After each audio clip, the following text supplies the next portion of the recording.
Evil Blizzard fires 800 employees after record profits. And we're going to talk a little bit about my new projects in development. But first, I want to thank those that are subscribed to Patreon right now. If you aren't, you should. You get access to this podcast early. You get all sorts of little perks here and there when I decide to give them away. Articles that I write that are sort of insights to my development process and other things in the game industry. And we'll try and fill it out more and more as the community grows. Also, I'm going to take this moment to plug the subject. I'm currently working on the Linux build, and hopefully that thing will be done sooner than later. I found some bugs, but overall it's working, so we should have something out there soon. And I'll probably do another advertising run on Steam. Not money-involved advertising. Don't have anything like that. But you can decide to do promotional loops for things at a couple different times during the project's life. So you might see more of it there. Anyway, so about this Blizzard thing. I've seen a lot of posts about it. We talked about it on the stream the other day. Actually, yesterday. I think we probably talked about it the most. But there's this weird thing that I'm seeing with any of the articles that are being written about it and people making posts on Twitter and stuff like that. These sort of things about how it's preposterous that they had record profits and they went and hired 800 people. And I saw it was a post. I forget who it was for. It was another game company where it mentioned that they did really great profits and they didn't fire anybody. Instead, they went and they made a statement about how they care about their employees and everything first. I don't believe there was any actual money put up or anything like that. But anyway, the point that I'm bringing up here is that people talk about these things as if there's a direct relationship to they made tons of money, so therefore they shouldn't be letting people go, they should be paying them more. And a bit of that is sort of a social skew across the spectrum in terms of the climate you're seeing in the country as a whole. Now, I don't want to get into that. That's not what I talk about, whatever. And my heart goes out to those people that lost their jobs at Blizzard. That sucks. That absolutely sucks. To be working at a studio and then suddenly you've got to try and find another one when you flood the market with 800 people. That's an awful situation. That really is difficult. But the issue that I have is that I'm seeing this sort of sympathy versus reality from the public. It's not about the employees and what they do on an individual day-to-day basis or anything like that. This is about the public perception of this sort of event. Now, that's not to say that there aren't companies that are doing greedy things, doing bad things, but I'm speaking from what I know, and we can sort of look at it from something I can really speak to, which is the development cycle as a whole. Think of it like if you have a AAA game and you have a team of 100, 150, 200 people, something like that. They're all working to spin up a new game, and they're making something over the course of a few years, a year, whatever. It all depends upon what the project is. At the end of that project, you launch that thing. It's a great feeling. It's very cool to work on a project so hard and then have it finally be out. It's also a little, it can be a little lackluster sometimes because you don't know what to do with yourself after. But that kind of goes to the company's point of view, is that after this project is done, they have 200 employees. Let's just go with that number, whatever. It's pretty high, but whatever. They got 200 employees sitting around, technically doing nothing.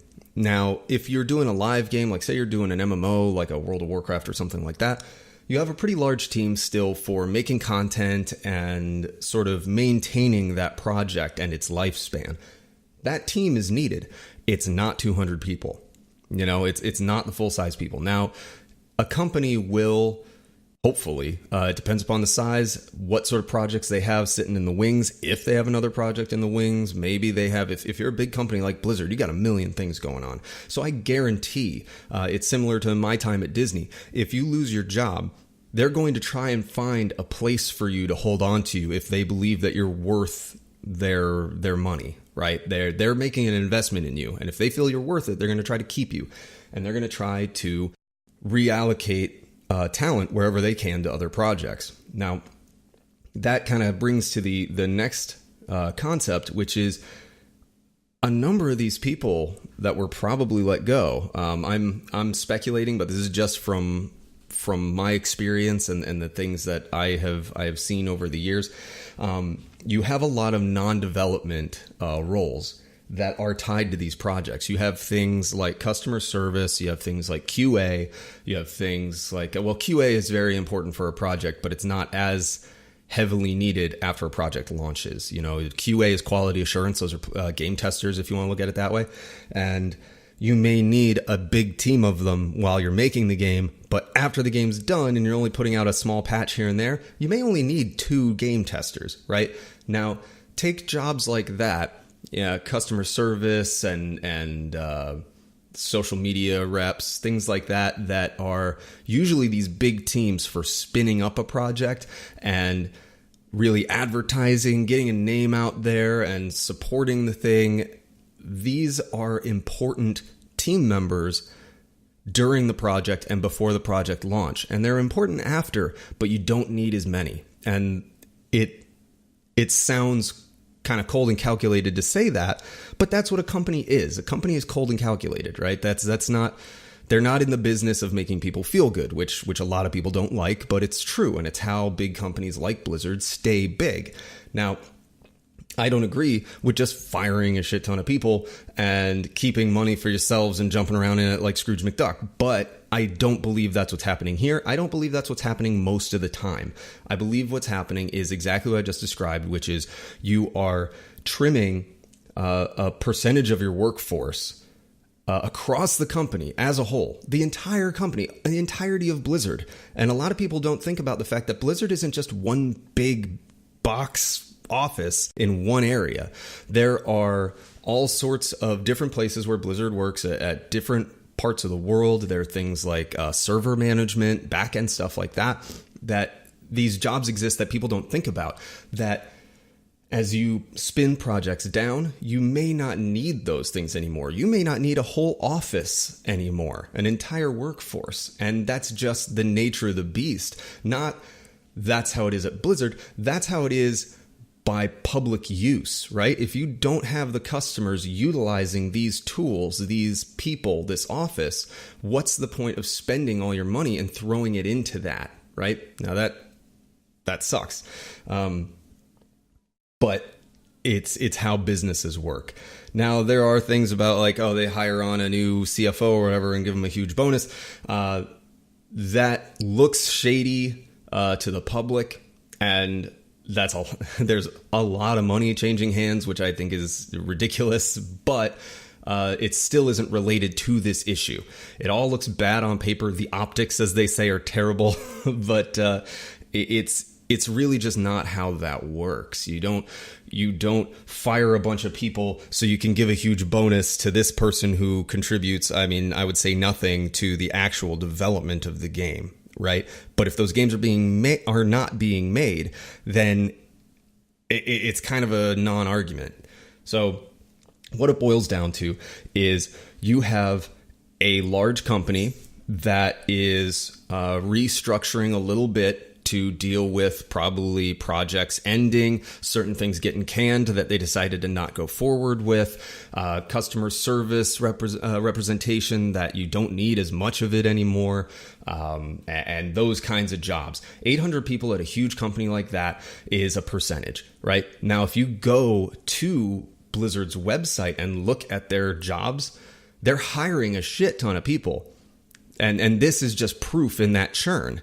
It just shows that they're looking for development right now, development positions. They're looking for artists, by the way. If you're looking for a job and you do these sorts of things, head over there and check it out.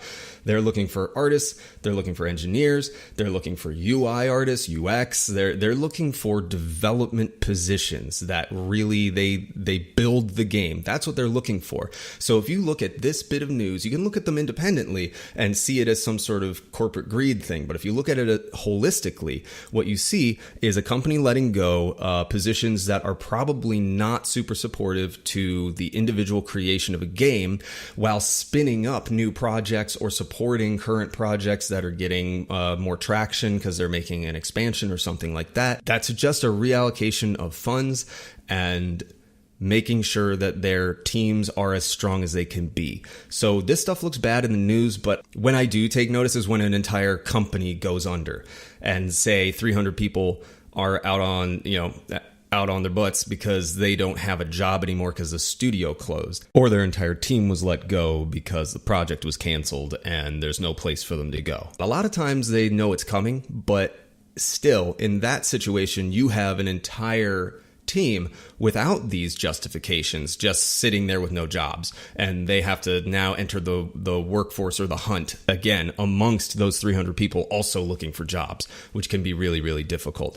But again, you're looking at a different spectrum of employees. You're looking at engineers, you're looking at art directors, you're looking at interns, you're looking at everything in the game development, the actual developer side of things. Now, I'll probably get a lot of grief for some of these things because I've met, lots and lots of QA employees and other aspects that will all say they are game developers. And I agree with that. But what I'm saying is that these positions work on a sliding scale, right? It's not to say they aren't important during development. They absolutely are. But each role becomes less necessary as things change, right? I'm an artist by nature. That's what I did for 13 years of my career. And I've been on plenty of projects where we hit a point where art's just not needed at that point in time. And we're doing nothing, right? And we could be let go for that sort of thing, which happens. But a lot of times the companies will see the value in the things that they have and the projects that are on the horizon and say, these are going to be worth keeping. Let's keep these people around. And so we're going to take the hit and pay them while they're doing nothing, right? For the most part, it goes back and forth because sometimes things will pop up that you got to take care of. It's the nature of the beast. Now, I've worked at places that pride themselves. They say, "Oh, well, we don't fire people because our company is a family, and we just don't do that, and they don't exist anymore." It's not to say that that's a bad mindset. I've worked at some companies where people are really close and it's awesome and I love it. But there is a point where you have to put that business foot down and say, this is not making us money. We need to make a change. Now, the only thing that's different for a big ass company like Blizzard is that they're looking into the future and saying that. They're saying, okay, we have X number of people that are not doing what we need right now, or not providing anything. Again, this is not speaking to any individual. I don't want people getting upset about, me commenting on a certain job or anything like that. I'm saying from a aerial view for a company. They're looking at things and saying, okay, these aren't producing for us and we need a shit ton of people for another project. Let's shuffle some stuff around. So again, optics are bad, sounds bad, really isn't anything new. It just sounds crazy because it's Blizzard and they're letting a shit ton of people go because they employ a shit ton of people, right? But if you look at how many people they employ, like I said, it's a percentage. It sucks for those people. Again, my heart goes out to them. I hope they find a job right away. And hell, if you're listening to this, I'll try and help you. Anybody that comes by my streams or has worked with me over the years knows that I care very much about people finding work and getting things taken care of. But my issue, as I've said before, is with the public perception and how this stuff is being reported. We're getting these sort of like holier than thou articles of like, well, this company made this much money and they didn't let anybody go, so they're amazing, right? And it's like, well, it doesn't work that way. It's not that simple. And it's just bad. It makes Blizzard look bad for something companies do. It tries to prop up other companies that may or may not even be doing something useful for their employees. And I do believe that there's a better solution out there for this sort of churn. It does happen way too much in the game industry. But I also think it's more vocal because there are fewer game companies than other types of companies out there that are just everyday jobs, right? And those don't report, oh, we let 20 people go out of our 50-person team. for our accounting firm or whatever, right? It's like you don't hear about that sort of stuff. But again, I don't think there's anything nefarious going on. I think it's just I think it just looks bad because it's Blizzard and the numbers are large. So anyway, take that as you want. Maybe you agree, maybe you don't. That's totally cool. On to other things. So what am I doing? What's going on now? So I've been working on the deallocation. Everybody knows that. I finished the office building that I was doing. I gave that to Adam. So now I'm in a holding pattern again, which means I am working on my own project again, my next solo project, which is that escape room. I've been working on the idea for the game itself, the reason that you're there and everything. I'm thinking a kidnapped sort of thing, but there isn't a lot that I want to reveal about the story because it's meant to be a smaller game. It takes place in just the basement of a house, and that's it. So I really don't want to give away too much, talk about too much of it. But what you are going to have is you're going to be, again, in this one basement, you're going to have an escape room situation where it's going to be, if you've ever played The Room, I'm going to try to bring the puzzle complexity down to that kind of level. One thing I learned from the subject was that the puzzles were too complex.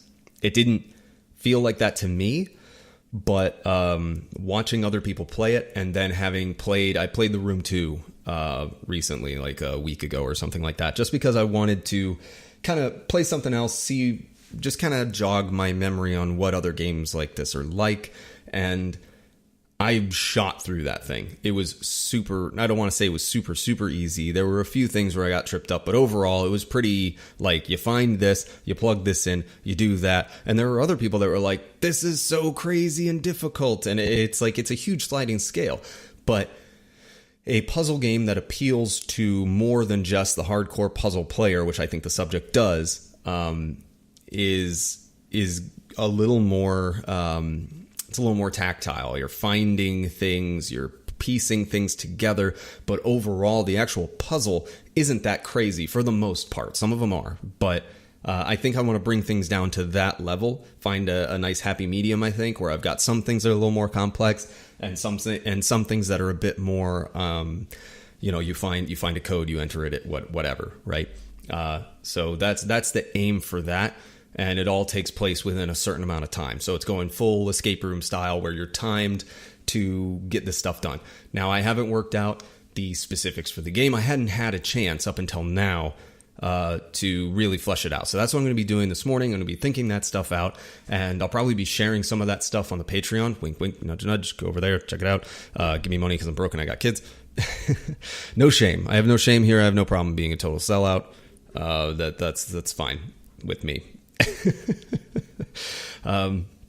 So not a huge update on that yet, but what I do plan to do is what I did for the subject, which is start doing dev vlogs and stuff for it and talking about the progress of it a bit more, just as things kind of ramp up. That will fluctuate as things with the deallocation move forward or slow down and things like that. So stay tuned, listen, keep an eye out, whatever, for those things. I think I'm going to go ahead and end it here. I think I've pretty much said most of the new stuff, the Linux build that I'm working on for the subject and bug fixing for that, the new game, and then a little bit about Blizzard there. Little bit. It was like most of what I talked about. But come on back. I'm trying to do these once a week. And if you're on the Patreon, you get access to this early before I put it up on like SoundCloud and YouTube, and you'll also get some other cool things. So check out the Patreon. Again, that's how I get support. It's the only way that I have a steady known source of income, no matter how large or small. Right, like through streaming, it's a trickle here and there. Through the games, a game may do well or may do terribly, and then afterwards, I'm working on another game and nothing's happening during that time. So Patreon is really the only way that I get a steady, known source of income to take care of paying for tools, to pay for bills, to just anything from tools for creating games to putting food on the table. And I really, really want to share my appreciation again for the patrons that are there. And I hope that new people will come by and sign up and check it out. Really means a great deal to me. If you can't, that's fine. I would appreciate your support by sharing this, telling other people about the Twitch stream, telling other people about just the games in general, the subject, and the games that I plan to work on in the future. So those are the general plugs. Stop by Twitch TV/Darkstone Digital if you want to come and watch the stream. It's live every day, Monday through Friday, from 1 p.m. to 5 p.m. Central Time. You can follow me on Twitter, DSDDev. DS Digital Dev, my bad. Sorry, DS Digital Dev. And I think that's about it. So stop on by, say hello, and make sure you check out the Patreon things that it has to offer. Thank you very much, everybody. I will see you next time.